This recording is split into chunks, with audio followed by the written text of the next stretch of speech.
So, Dr. Carmo D'Souza, I've been following your work for many years, many decades now. Can you tell us a little bit about the books you wrote? Which ones came first? What prompted you? Yeah, at the very early stage, I wrote a book called Angela's Goan Identity. That was your first? That was my first book, non-legal book. Yeah. The legal book had started earlier, Okay. but this was the first non-legal book. And this is the book for which I got the money paid by Fundasau Real. That time Fundasau had a scheme to encourage local writing. Which year was it? It was in around 86 or something. 86. Very early, no? Very early. Very few novels were being written in Goa then, in English. And that book was picked by the delegate at a fair in Mapsa. And he just sent it to me, called me. He said, "You would like this book to be published?"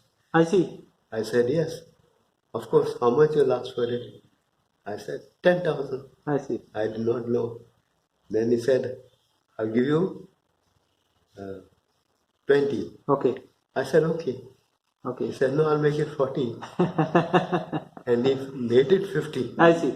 Yeah. So it was not yet published or what? No, it was not published. It was a manuscript or something when he saw it? It was because what I published first one, that Angela's, was on a plain paper. Okay. Without any that copyright things. Nothing. But it was printed? It was printed. Where? It was printed in Mapsa. Which place? Father Freddy. Freddy. In those days, Doctor, it was very difficult to publish books in Goa, right? Yeah. And even to get it printed, and it was a big challenge. Yeah. It was a big challenge. So what made you get into this field? You felt the creative urge?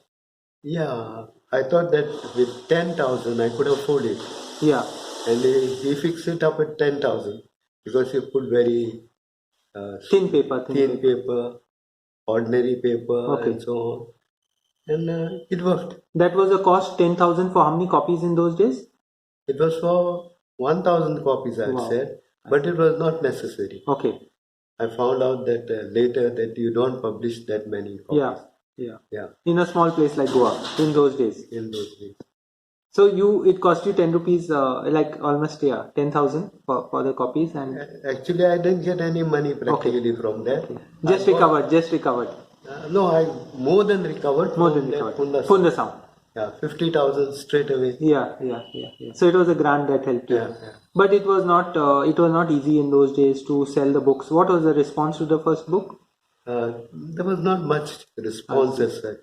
I thought there would be a response in the press, and that there was not much response. Yeah, that's a problem. Now I think our press and all of us, we don't do enough justice to authors, to books. We don't discuss the ideas that are coming out. We just ignore it. Yeah. It is worse. If someone criticizes you, it's probably better than someone ignoring you. That problem was there. That's what you feel later. When I got the first review, I was totally disappointed. Which one? That Angela's. Which review? Review of that book. By whom? By whoever. Yeah, by somebody. So what did they say? He said it is written chapter-wise, like as if describing something. There's no continuity, there's no story. Okay. But it was a very important story for you because you grew up in Calangute. Yeah. This is your ancestral traditional house, and you have seen a change from the reality you knew to the reality it is today, which is a bustling, tourist kind of beach village. Yeah. Not even a village, I would say. Yeah. And what was your point you were making in Angela's Goan Identity? I just wanted to put how the village had changed. Okay. And that impressed me very much. Yeah. And it was my sister who told me that the village is changing. And please note it down. I see. This is very important that we make a note of this changing aspect of the village. That was true because in those years we didn't even realize what was going to come, in that sense. We didn't see the scale of it, and change comes slowly, and sometimes you don't even notice that it is. Yeah. No, but we could see a little change. Yeah. If we are clever enough But Yeah. what happened? We were totally Helpless. involved in the day-to-day activity. Okay. In what sense I say that we could have known, we could see the houses changing, Okay. the areas changing, The people changing. people changing. Attitudes. It was slowly changing. Yeah. But it was not, it was very gradual. So when did the fast change happen? Which year more or less, if I have to ask? I think around the 80s, I find 2, 3 changes that have come. One was with that governor who had come from, Gopal Singh? no, the one from Punjab, Yeah. KSP Gill. Gill.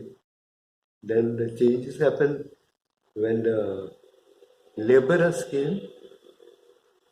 Fast changes happened Okay. in Calangute. Then I could see the changes happening when this mechanized fellows came in. Mechanized trawlers. They had a big tussle with them. First, you used to see big rampones in the village, no? I mean, every evening there were rampones and, Yeah. that was the scene. I remember Calangute, of course, it is only 3 kilometers or 4 kilometers away from our home, but it's such a world away. We used to come here in the 60s as kids. Yeah. And when we encountered the hippies, we didn't know what to make of them, in that sense. They were a new breed altogether, no? Like, it was a culture shock for us. Yeah. In fact, even we got a cultural shock. When the first 3 hippies came, we called them Jesus Christ, then the 3 disciples, apostles, Matthew, Mark, Luke, and John. No. God the Father. Well, I see. Because we associated with them exactly like that. Long hair and long European. robes. Long robes. Long robes. I think they were Israelites, I think. No, Americans. Maybe American Jews or Oh, maybe. hippies. Which year was this? 62, I think. You remember it so clearly? Yeah. I think that scene is very clear. Those characters also. First time in the Where you saw it? Calangute Beach. 62 so early, or would it be a bit later? No, it's 62. 62. Yeah. And you were how old then? I must have been 12, 13. 12, 13. A little more.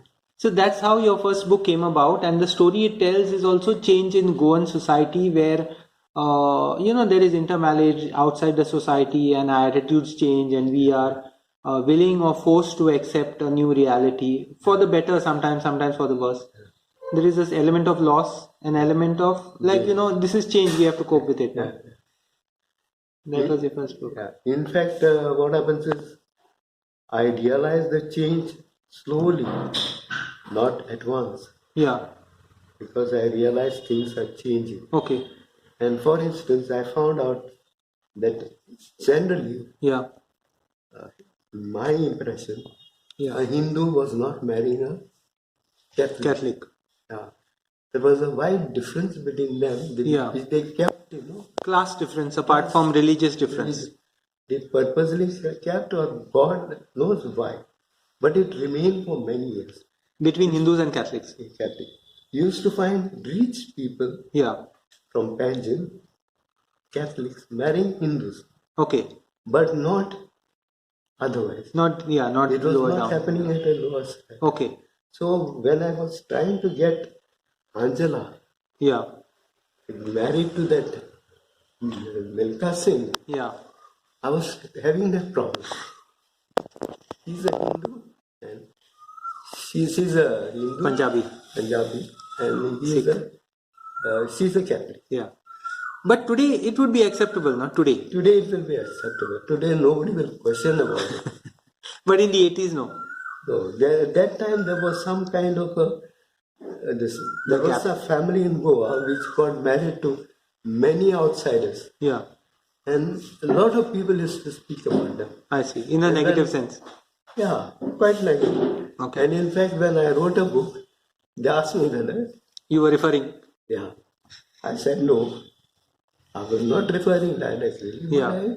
It's just. It was there also. At the back of your mind. Right. Yeah. So that's how Angela's Goan identity came about. Which book came next? Next was my law book. The That one was which the- is yeah, which is there. legal system is there. Can you just show? Yeah, yeah, I remember this. Late 80s, early 90s. Yeah. Actually, this was the first book. Okay, but And you then- completed it second. Yeah, because I brought that book in between. Angela's. Angela's. You were very prolific, no, doctor, in your writing. Yeah. You were like, please. No, not prolific. In the boarding, we were used to writing. Which boarding were you in? Don Bosco. They encouraged? They encouraged. And there were some people who were greatly encouraged to write. Like some favorite friends of the Professor Wiseman. brothers. Like? Professor Wiseman. Pinto. He still writes, no? Medical. Yeah. No, I didn't know him. Okay. Yeah, but there were some in the boarding Yeah. who got a preferential treatment. I see. Yeah. Were you one of those? Yeah. I see. Yeah. Or probably they scouted around and they found some people with talent and pushed you all into it.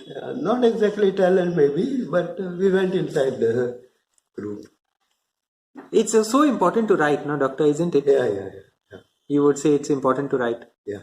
It's very important to write. For a society.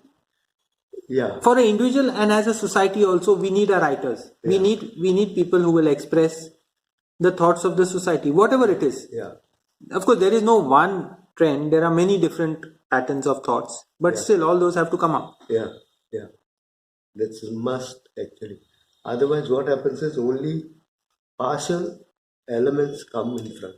And worse still, it will become a kind of colonization, no, where we will depend on other writers to define us. It will be the same like the Portuguese colonization because they too have a plan. Not that it was arbitrarily. They wanted to convert Goans into Portuguese-speaking people culturally. So they had a plan. Yeah. Whether it is deliberate or otherwise, it works out that way. Yeah. So that is like a colonization of the mind where you cannot think for yourself. Yeah. Whether you call it colonization of the mind, freedom of the mind depends because each one of the authors, some of them Goan authors, very democratic in thought, associated with the Portuguese. Not that all the Goans were on one side, no, like big people like many freedom fighters also associated with the other side. Yeah. Which are the Goan authors you look up to? Goan authors as such, what happens is my knowledge is little bit from English side. Yeah. It's not fully English because I did not study English also properly. First you studied Portuguese? First studied Marathi. Marathi? Yeah. Really? Yeah. I see. And then partly that novel is based on my experiences in Marathi school. Your father was a freedom fighter or something because that was a trend, no? To send their students for Marathi. He was not, but my grand uncle was. Used to keep a flag, Gandhi, at his hall. Where? In Agasai. And used to say that in case administrator come also I'll keep. But he never kept writing. Yeah, it was a dictatorial government, so you could understand that. But you went to a Marathi school and then you went to Portuguese and then English? English, yeah. Then we had to do a fast because a law came that you have to complete Portuguese Segundo Grau very fast. So those of us were given some of them night school, this, that. But we were not required night school. Okay. We were just pushed. Which year? It was 50s? 60 and... No, 1960? Liberation year. Liberation year. Okay. So this was, you were made to study Portuguese before 61, before December. Yeah. And after December you had to shift over to English. English. Quite a tough job. Yeah. So It was a tough job that I noticed that some of my bright classmates were not able to cope with English because of the language. Yeah, who were shining in Portuguese. I see. Yeah. Wow. They were totally bold. I see. When it came to English because it was a total different language. Different concept. So who are the writers you look up to? in Goa? Actually, Lambert Mascarenhas used to be, my mother used to read him often, and she used to tell us also some of his things, because some of the details, Yeah. like I'll never get them like that. Like she used to say, there was a character in his novel who takes that this like you have an extra thing here for the Kunbis and all Yeah, that. yeah. The Kambli, Kambli. No, not Kambli. Ah. It's a white cloth. Okay, okay. White cloth.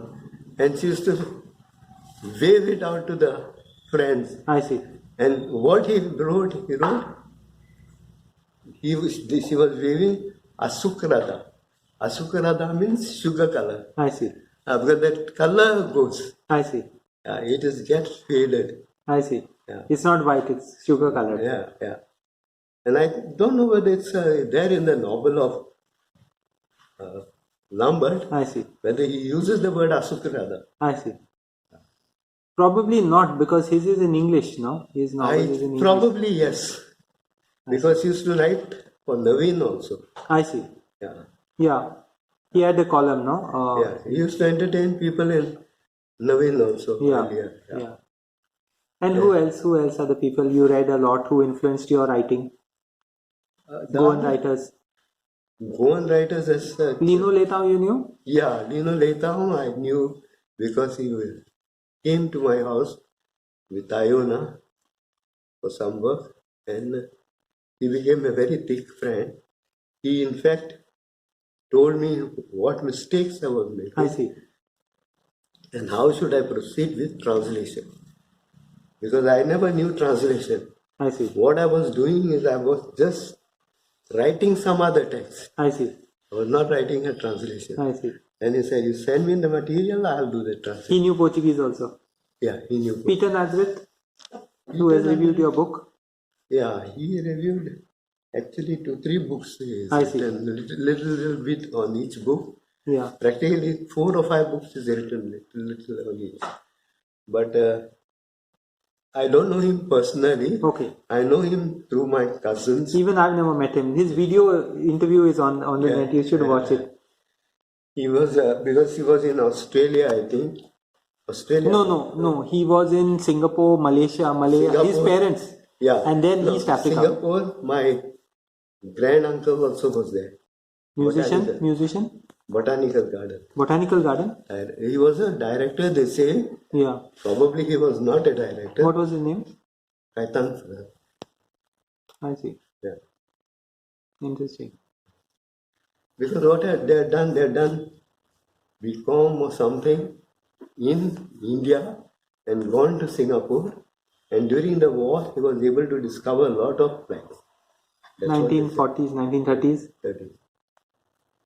You must have known also, obviously another person who was very prolific and reminds me of you is our late Dr. Olivinio Gomes, who wrote a lot of work on Goa and had a lot of difficulty to market his work. Yeah. I remember with great humility he would, show us his latest work, ask us if we wanted a copy. It's quite tough for an author in that sense. So Olivinio Gomes has written also quite a lot. Yeah, yeah. Olivinio Gomes, in fact, when I went to Paris, he was sitting next to my seat. And he said, you sit here only. And I'll explain you the whole journey. I see. And he started with his Mar Salgado, that salty sea. Yeah. What he translated. And he explained so beautifully for nearly 1 hour. So that got converted into a book finally. That is, you're talking about the same trip in that book? Discovering Discovery. Yeah, can you just show it to us? Discovering Discovery. So that was your trip to Portugal or France? We were offered trip to France. Yeah. But we went to Portugal. You ended up in Portugal. So yeah, it's this book on your travels. It's a travelogue. Travelogue. This is your third book? Yeah, third book. And after that? After that came the 2 law books, I think. Maybe. We'll have a look at. Okay.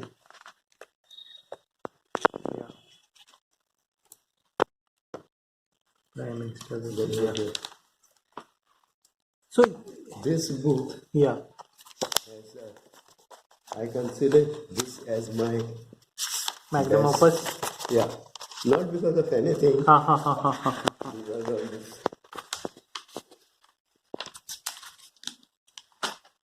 of this chart, this forward, Yeah, and by the judge. I see. He was a good friend of mine. I see. Who's this? Justice Bhattacharya. Justice Bhattacharya from Calcutta High Court. I see. Bombay High Court. I see. I see. Three High Court civil. So you have written actually two strains of work. One is totally law related, and one is your creative writing and fiction and changing Goa, documenting changing Goa. So these are two personalities. Yeah. You were a law professor for a long time. No, how many years?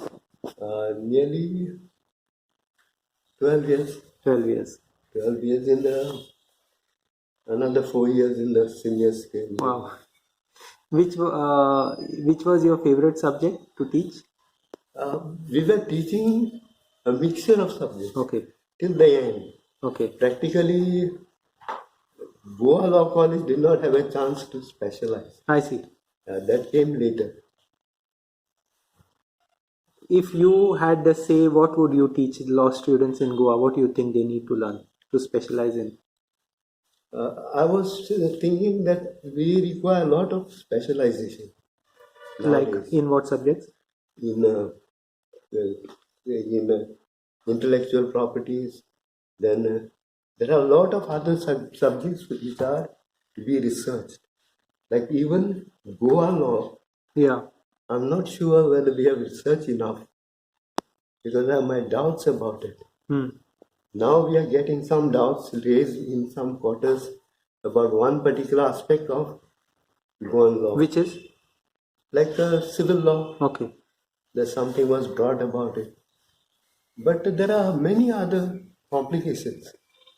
Like the Indian Constitution itself, right, came into force earlier. It came by deeming provision. And there is another point there that the Indian Constitution came into force. Subsequently, this Constitution was imposed in Goa through particular provisions in the Bulletin Official. Yeah. They said by Article so and so of the Indian Constitution, this and this follows. Yeah. So it was used differently. One as a constitutional document, one as a colonial document. I see. You can think that way or you can argue differently. I see. Interesting. We'll just take a break here. Yeah.